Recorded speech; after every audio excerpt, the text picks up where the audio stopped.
2 hours ago, Trump stood before reporters and said it plainly.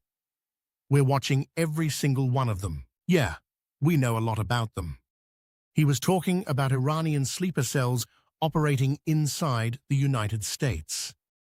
The same day, ABC News revealed that the US government had sent a classified alert to law enforcement agencies across the country. Federal Signals Intelligence had intercepted an encrypted transmission believed to have originated in Iran, broadcast not over the internet, not over cellular networks, but over shortwave radio, bounced off the ionosphere, receivable by anyone holding a specific physical encryption key. The alert described the transmission as a potential operational trigger for sleeper assets positioned outside Iran. The transmission began with one word, repeated twice. Tavajjoh, Tavajjoh, the Persian word for attention. Then came a string of seemingly random numbers, the same format used by KGB and CIA deep cover operatives during the Cold War. The same format that counterintelligence professionals call a numbers station transmission. Method, according to the federal alert reviewed by ABC News, was specifically designed to impart instructions without leaving any digital footprint. 2 hours ago, a war being fought in the skies over Tehran crossed a threshold. It arrived on American soil, not as a confirmed attack, not yet, but as a signal, literally, that the question is no longer whether Iran has the capability and motive to strike inside the United States. The question is whether the agencies tasked with stopping it are ready. To understand what the intercepted transmission means, you have to understand what a numbers station is and why intelligence professionals take them seriously even in 2026. Numbers stations date back to World War I. During the Cold War, both the CIA and the KGB used them extensively to communicate with deep cover agents operating in enemy territory. The method is simple by design. A one-way shortwave broadcast, a string of numbers read by a voice, receivable by anyone with a basic shortwave radio, and decodable only by the person holding the physical one-time pad or encryption key. The CIA considered these transmissions essentially unbreakable when proper tradecraft was followed, because interception proves nothing. You can hear the broadcast. You cannot prove anyone decoded it or acted on it. There is no call record, no metadata, no device to seize. The signal bounces off the ionosphere and arrives simultaneously anywhere on Earth where someone has a shortwave receiver tuned to the right frequency. Monitoring groups that track shortwave broadcasts, including a network designated Enigma 2000, confirmed that a new Farsi language numbers station designated V32 began broadcasting on the frequency 79 kHz shortly after the February 28th killing of Supreme Leader Ali Khamenei. The signal repeated, relayed internationally. Its structure matched historical one-way voice link protocols used to activate foreign operatives.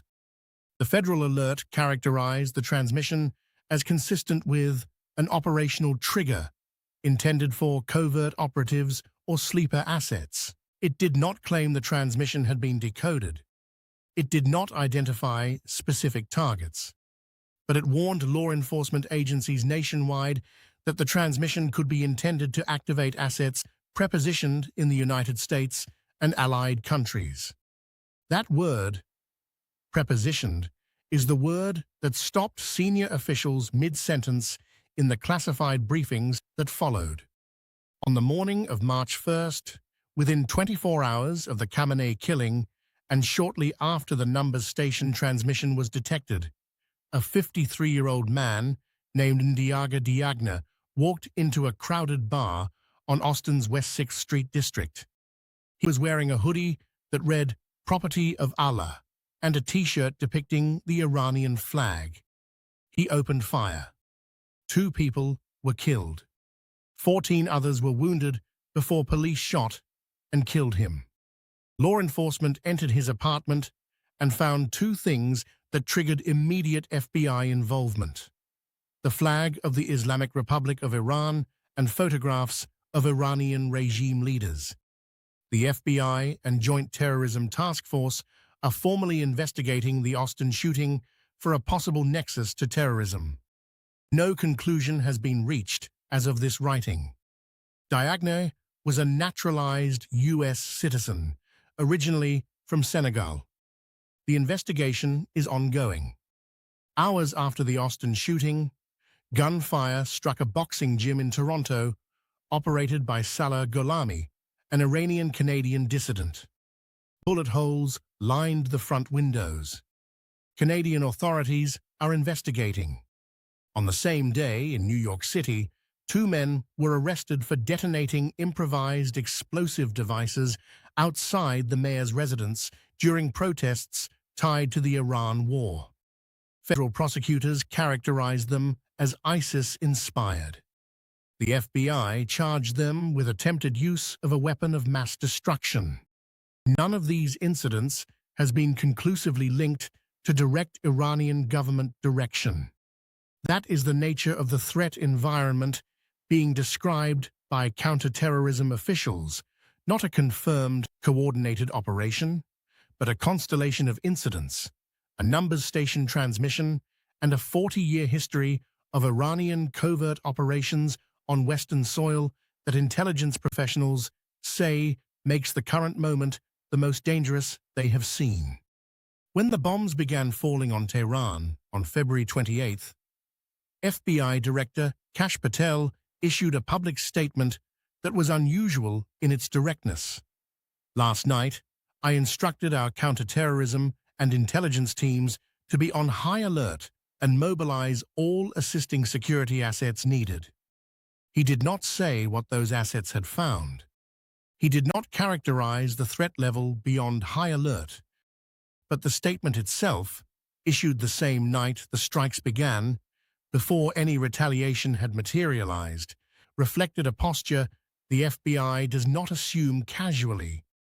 Former Assistant FBI Director Chris Swecker told Fox News, "If ever there's going to be a Hezbollah cell or a Hamas cell act in the United States in a violent way, it's now." Both terrorist groups have had a presence in the United States since the 1980s. Former FBI and Treasury counterterrorism official Matthew Levitt told USA Today, "If there was ever a time the regime would want to act on it, it would be now."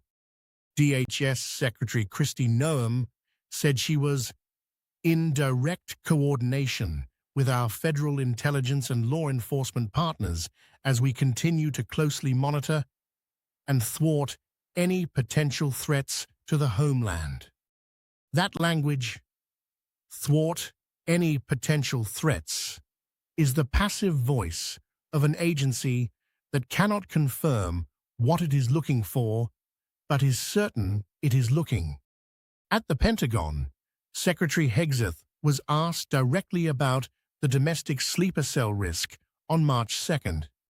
He said, "This is a former regime that seeks to export that ideology to try and sow terror. We are ready for that." The qualification "former regime" is notable. In the days immediately after the strikes, the Trump administration was publicly framing Iran's government as effectively destroyed, a rhetorical posture that sits uneasily alongside simultaneous warnings about active operational infrastructure it left behind. The CIA's own declassified documentation, spanning 4 decades, chronicles Iran's deployment of covert operations to pursue strategic objectives, including targeted killings of American officials and dissident figures on U.S. soil. Federal authorities say they have disrupted at least 17 Iranian plots inside the United States since the 2020 killing of General Qasem Soleimani.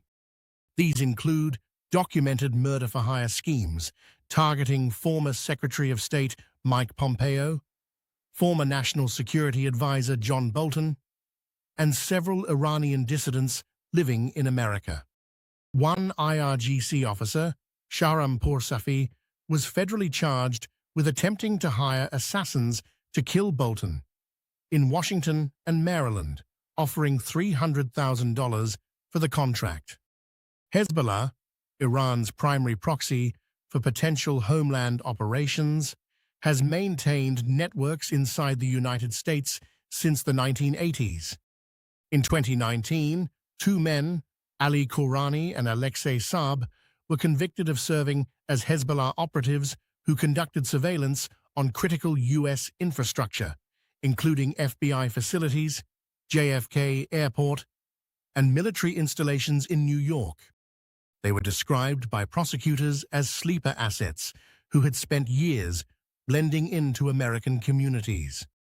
A Rand Corporation report on Hezbollah's networks documented extensive operational infrastructure in Latin America, with documented pathways northward into the United States through what intelligence professionals call the tri-border area of Argentina, Brazil, and Paraguay.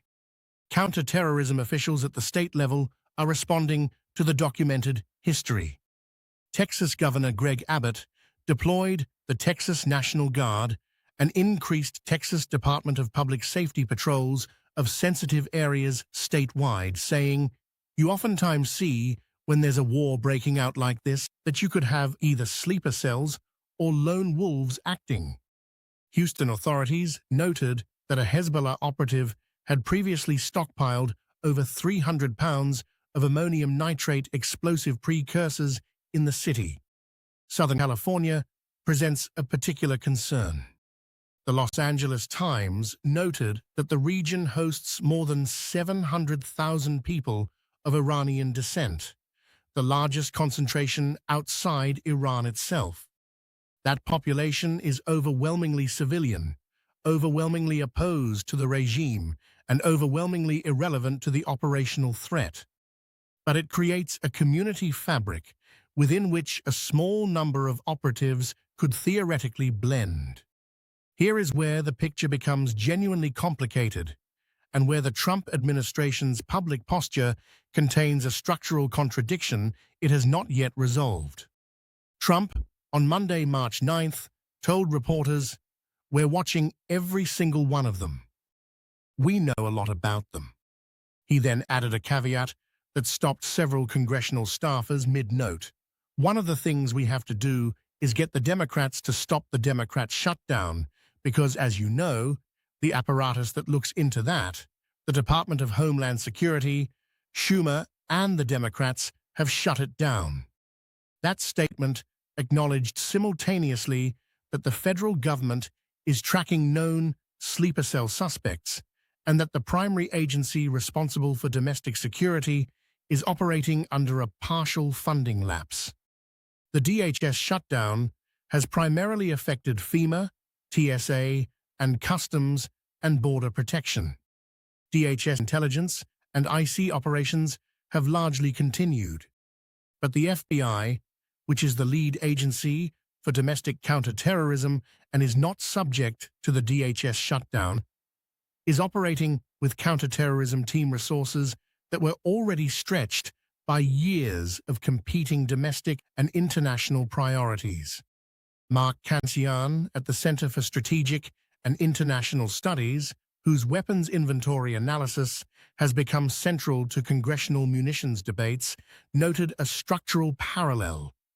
Just as the U.S. military's precision munitions stockpile was depleted before the war began, the domestic counterterrorism infrastructure entered this elevated threat environment without the surge capacity the moment demands.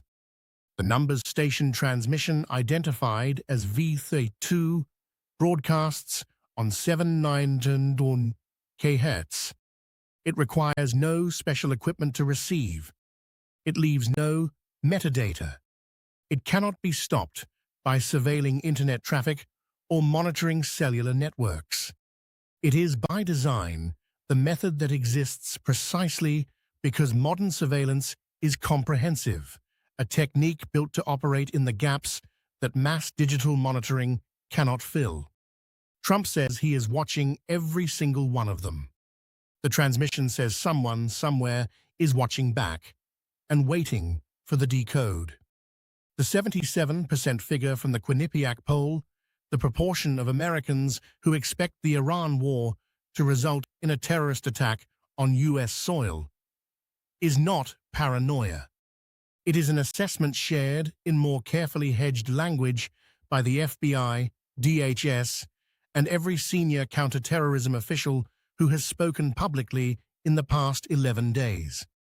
The honest assessment from federal authorities, consistent across agencies and political affiliations, is this: no specific, credible, publicly confirmed domestic plot exists as of this writing. The threat environment is elevated. The history of Iranian covert operations inside the United States is documented and extensive.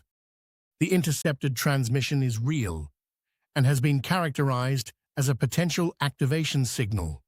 Several violent incidents with possible Iranian links occurred within days of the intercept, and the primary domestic security infrastructure is operating under resource constraints at the exact moment it is being asked to perform at maximum capacity.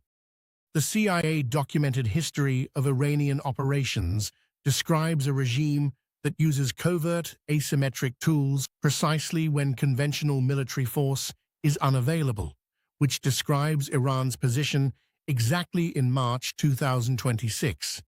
Its navy has been effectively neutralized. Its ballistic missile launch rate has fallen 90%. Its leadership has been decapitated and replaced under bombardment. Its economy is in collapse. A cornered adversary with operational networks pre-positioned in the target country, a documented history of using them, a signals intelligence intercept suggesting activation orders have been transmitted, and nothing left to lose in the conventional military domain is the specific threat profile that counterterrorism professionals describe as the most dangerous combination they know. 2 hours ago, Trump said he is watching every single one of them. The question that intelligence officials are asking in classified settings, and that the public deserves to understand, is whether watching is sufficient, whether the infrastructure doing the watching is resourced for the moment, and whether the numbers station transmission that began with Tavajjoh, Tavajjoh has already been answered. Attention, attention. The message went out. The decode is unknown, and the silence since is the part that worries them most.